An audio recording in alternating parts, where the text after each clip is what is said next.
In this video we'll show you how to install a deer fence with T-posts.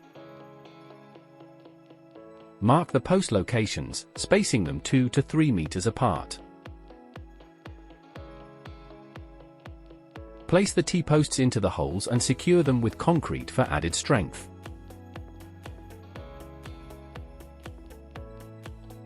Install reinforcement struts to the end posts.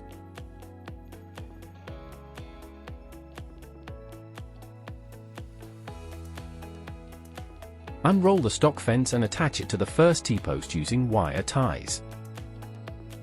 Stretch the fence tightly between the end posts, cut off the excess, then secure it in place.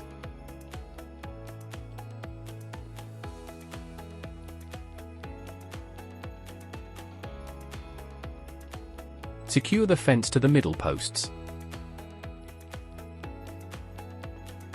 Finally, secure the bottom of the fence to the ground with pegs to stop deers from pushing underneath.